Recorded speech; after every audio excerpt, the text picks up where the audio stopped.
Hey guys, आज जो मेरे साथ घटना घटा है ना, शायद ही किसी के साथ होगा ऐसा, क्योंकि आज जो हुआ है वो किसी के साथ ना हो। क्योंकि मैंने एक हिमालयन 450 जो है उसका थर्ड सर्विस हो गया था ऑलरेडी। तो उस टाइम में उसका टैपिट का जो सेटिंग है वो नहीं किया गया था। उसके बाद मेरे पास आया तो मैंने उसका टैपिट सेटिंग करने के लिए काम चालू किया। तो काम चालू करते करते उस पर मुझे इस तरह की दिक्कतें मिलने लगे कि इंजन जो है ना बहुत ही ख़राब हालत में चला गया था। ऐसा हो गया था कि इंजन अभी पूरा ख़त्म ही हो जाएगा, ठीक है। तो वो ख़राब हालत किया था और क्या कंडीशन से हुआ था उसके बारे में आपको डिटेल में मैं बताऊंगा कि आपके साथ ऐसा कुछ ना हो। क्योंकि जितने लोग टैपिट सेटिंग करते हैं या फिर इसको सिम वगैरह चेंज करते हैं, उनके लिए ये वीडियो जो है बहुत ही इंपॉर्टेंट है, और जितने भी कस्टमर है ना उनके लिए भी इंपॉर्टेंट है कि ये जो गलती मेरे साथ हुआ है ये आपके साथ भी ना हो। क्योंकि इसके गलती के अनुसार जो आपका इंजन का बेल वगैरह है पूरा टोटली बैन हो जाएंगे, वो ख़राब हो जाएंगे, उसको आप लोग कभी भी ठीक नहीं करके रख सकते हैं। तो पहला गलती मेरा क्या हुआ था मैं बता देता हूँ। को करने से पहले हम लोग को क्या करना पड़ता है कि इंजन का जो है पिस्टन टॉप में लाना पड़ता है। तो पिस्टन टॉप करने के लिए उसमें एक ही प्रोसेस दिया जाता है जो आपका टीडीसी लॉक बोलते हैं, जो इंजन के नीचे से लगता है उसका एक मतलब कनेक्टिंग रॉड में कनेक्ट करेंग में लगेगा, जिसको लॉक करके रखेगा करेंग को, और पिस्टन को जो पूरा ऊपर तक ला के रखता है। उसके बाद और एक देता है जो आपका कैम में लगा हुआ रहता है पतला करके, वो वाला। अब बात क्या आया था कि जब मैंने टीडीसी लॉक लगाया तो उसका कैम का जो है ऊपर वाला वो मिल नहीं रहा था।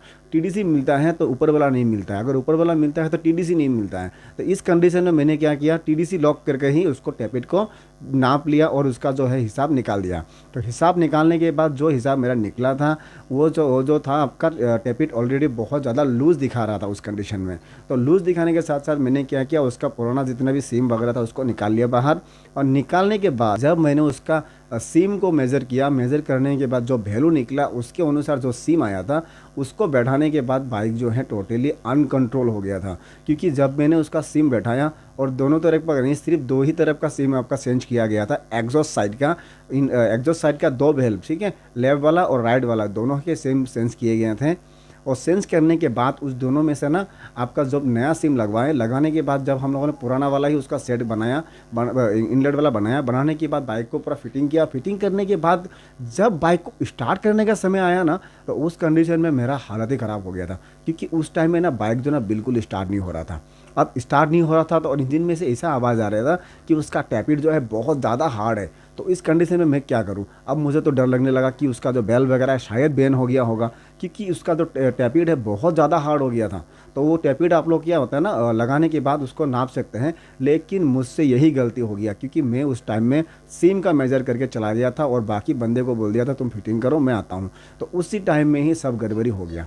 तो वो गाड़ी को पूरा कंप्लीट फिटिंग कर दिया, और फिटिंग करने के बाद वो सेल्फ मारने के समय उस टाइम मुझे बुलाया कि भैया मैं सेल्फ मारा हूँ लेकिन बाइक स्टार्ट नहीं हो रहा है, अब बताइए मैं क्या करूँ। तो मैंने सेल्फ मार के देखा, हाँ सही में स्टार्ट नहीं हो रहा है, और इंजन से मूवमेंट जो आ रहा है वो टैपिट जो है बहुत हार्ड टाइप का उसका मूवमेंट आ रहा है। तो जल्दी जल्दी मैंने उसका इंजन वगैरह फिर से निकाला, टैंक निकाला, उसका टैपिट कवर निकाला, पुराना जितने भी सेम थे उसको भी निकाले। ठीक है, निकालने के बाद जो पहला कंडीशन में गाड़ी आया था मेरे पास, उसी कंडीशन में फिर से गाड़ी को लाया, जितने भी पुराने सिम थे उसको डाले, मेज़र सही किए। सही करने के बाद मैंने क्या किया, उसका टीडीसी लॉक भी किया पिस्टन घुमा के। उसके बाद ऊपर वाला जो लॉक था उसको भी जैसे तैसे कर दिया। दोनों लॉक करने के बाद ही मैंने फिलहाल गेज डाल के फिर से नापा। नापने के बाद जो रिज़ल्ट निकला है उसी रिज़ल्ट से मैंने जो पहले निकला था, मान लीजिए कि पहले निकला था 10 mm का गैप, अब निकल रहा है सिर्फ 2 mm का गैप। अब तो फिर से टेंशन आ गया, इतना गैप कैसे कम हो गया, पहले 10 था अभी 2 आ गया है। उसमें भी फिर से टेंशन कि बेल बैंड होने के बाद शायद वो जो है गैप कम हो गया होगा, ऐसा मुझे लग रहा था। फिर मेरे दिमाग में एक बात आया कि जब भी बेल जो है बैंड होता है उस टाइम में गैप जो है बढ़ता है, घटता नहीं है। तो मुझे विश्वास हो गया कि मेरा बेल जो है बैंड नहीं हुआ है। तो इस कंडीशन में मैंने क्या किया, जल्दी जल्दी उसका जो भी मेज़र निकला था उसी मेज़र को मैंने कागज़ पे लिख लिया, और लिखने के बाद पूरा हिसाब करके जो भी उसका सिम वगैरह चाहिए था वो चारों के चारों सिम रिप्लेस करवा दिए। और चारों के चारों सिम रिप्लेस करने के बाद जब भी एक एक सिम का मेजर करके एक एक सिम का आराम से डाला गया, डालने के बाद मैंने टैपिक कवर लगाया, फिर उसका हाइड्रोलिक टेंशनर भी लगाया, फिर उसका कैम का मेजर को चेक किया उसको भी लगाया, फिर उसका ढक्कन लगाया सील वगैरह करके, फिर धीरे धीरे उसका टैंक बैठा के बाइक को फिर स्टार्ट करना चालू किया। तो स्टार्ट कंडीशन में वही बात हो गया, फिर से मुझे जाना पड़ा। तो मैं चला गया बाहर, उसको बोला भाई तुम स्टार्ट कर देना, क्योंकि मुझे विश्वास हो गया था इस बार कुछ सही होगा। तब भी डर लग रहा था अंदर ही अंदर। तो फिर वो इसने स्टार्ट किया, और स्टार्ट करने के बाद इंजन जो है स्टार्ट हो गया। अब इससे मुझे क्या सीखने के लिए मिलता है, ज़्यादा हद तक मुझे सीखने के लिए चाहिए, क्योंकि कोई भी इम्पोर्टेंस काम अपने हाथ से ही करना चाहिए। मैं खुद बताता हूँ, लेकिन इस बार मेरे हाथ से ही गलती हो गया, क्योंकि मुझे थोड़ा सा ज़्यादा प्रेशर पड़ रहा था मेरे ऊपर, और मुझे थोड़ा अलग काम भी था, इसीलिए मुझे समय नहीं दे पाया इस बाइक के ऊपर।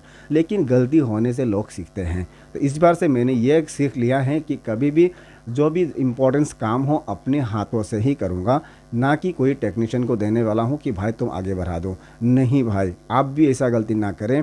कोई भी हेड टेक्नीशियन अपने काम खुद से करे, जितने भी इम्पोर्टेंस इंजन के काम है बहुत हद तक जो है 450 उनको खुद से ही कीजिए। जे सीरीज़ वगैरह का टैपेट बेलाना उन सबको आ जाता है, लेकिन इसमें थोड़ा कैलकुलेशन करना पड़ता है। 450 का नाम अगर टैपेट के बारे में जानना चाहते हैं कि उसमें किस तरह के कैलकुलेशन होते हैं, तो हर एक जितने भी रॉयल एनफील्ड का टेक्नीशियन है उनको जाहिर सी बात है पता चल गया होगा कि मैंने क्या कैलकुलेशन के बारे में बात किया है।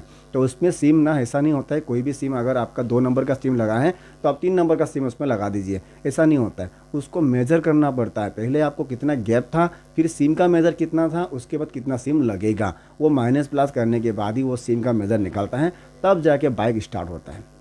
नया कॉन्सेप्ट, नया डिज़ाइन, नया स्टाइल में चलता है, तो इसीलिए हर एक चीज़ बारीक से देखना पड़ता है। फिर जैसे तैसे बाइक तो स्टार्ट हो गया बढ़िया से, उसको चला के देखा तो बाइक एकदम बिल्कुल मक्खन की तरह था, उसमें कुछ भी अलग सा नॉइज़ नहीं था और कोई भी दिक्कत वगैरह भी नहीं था।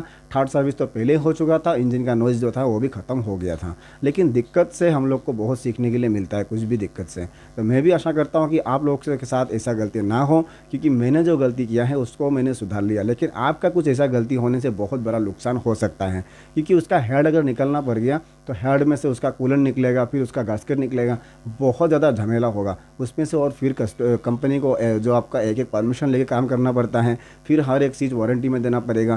तो बात आपको बता दें कि जो सिम आता है वो सिम वगैरह कोई वारंटी वगैरह में नहीं आता है, उसको अपने से ही पे करके लगाना पड़ता है। क्योंकि हर एक थर्ड सर्विस में या फिर पेड सर्विस में जितने भी सिम वगैरह लगेंगे वो आपसे ही कुछ से पे करना पड़ेगा कस्टमर को, उसमें कुछ भी वारंटी वगैरह नहीं होता है। तो उसका पैसा अगर दे भी दे तो, लेकिन अगर उसके साथ साथ मेरा अगर वेल्व का भी कुछ इशू हो गया तो वेल्व का पैसा थोड़ी ना कस्टमर भरेगा, वो तो खुद के पैसे जाने वाला है। इसीलिए ध्यान देंगे तो ये गलती होगा नहीं। तो साथ ही साथ आप लोग बता दीजिए कि कितने लोगों ने थर्ड सर्विस करवा लिया और कितने लोगों का इंजन का सिम वगैरह चेंज कर दिया गया है।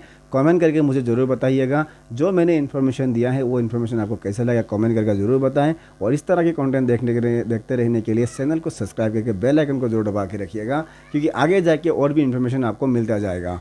धीरे धीरे मैं एक एक इन्फॉर्मेशन लाता रहूँगा। ठीक है, तो मिलते हैं आपसे एक नए वीडियो में नए टॉपिक के साथ। तब तक के लिए बाय बाय।